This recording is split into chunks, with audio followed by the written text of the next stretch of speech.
Mas pinipili ng ilang sibilyan na magkaroon ng baril bilang proteksyon. Pero para sa isang grupo, mismong ang mga baril ang punot dulo ng karahasan. Balitang hatid ni Marisol Abduraman.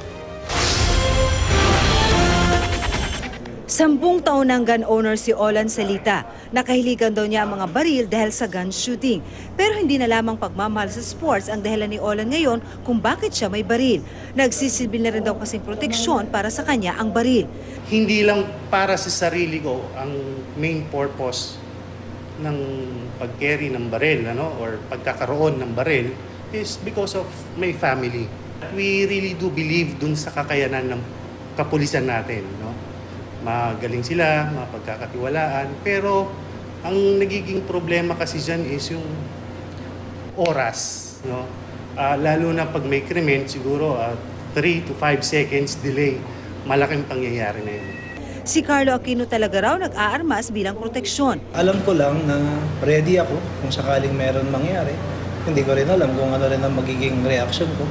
But still, mas mabuti na lumabas ka ng medyo may kumpiyansa ka ng kaunti para sa sarili mo at saka para sa pamilya mo. Kaysa lumabas ka na parang nag-aalala ka lagi. So hindi ka rin naman nabubuhay pagka takot ka all the time na Hindi mo masabi, lalo na sa panahon ngayon, madaming loko-loko. Ilan lamang sina Olan at Carlo sa dumaraming bilang ng sibilyan na may baril ayon sa Firearms and Explosives Office ng Philippine National Police. Ikinatuwa ito ng grupong Gun Owners in Action. People are now aware of the need, because it's really a need to own and carry a firearm for self-defense. And second, people are now cognizant of the need. We cannot dispute now that the crime rate is really on the rise. People, I think, now recognize the fact that, and we have been advocating this in the gun-owning community, responsible firearms-owning community, that it is the responsibility of each individual to protect himself. Pero wala raw kinalaman ang pagtaas ng benta ng mga baril sa antas ng kriminalidad sa bansa ayon sa PNP. Bumaba pa nga raw ang crime rate mula January hanggang June ngayong taon kung ikukumpara noong 2014. There's so many factors but ang sales ay tumataas. It could be economy, financially, or anything with regard to the status ng bawat isa. Maraming activities, kaya ganun.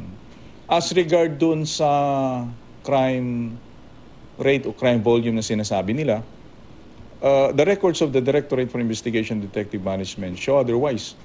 Para naman sa grupong Gunless Society, ang baril ang isa sa mga punot dulo ng karahasan. Kaya patuloy na isinusulo ng grupo ang gun ban sa mga pampublikong lugar maliban na lang sa mga law enforcer na naka-duty.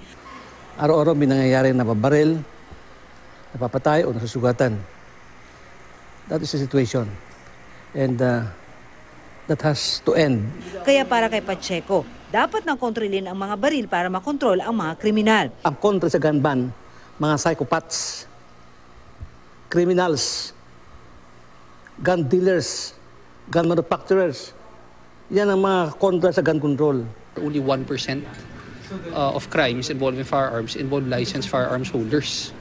The rest are unlicensed firearms. Kinikilala naman daw ng PNP ang batas na nagbibigay ng karapatan silang individual na mag-armas bilang proteksyon, pero mahalaga raw ang pagiging responsable. Marisol Abduraman, GMA News.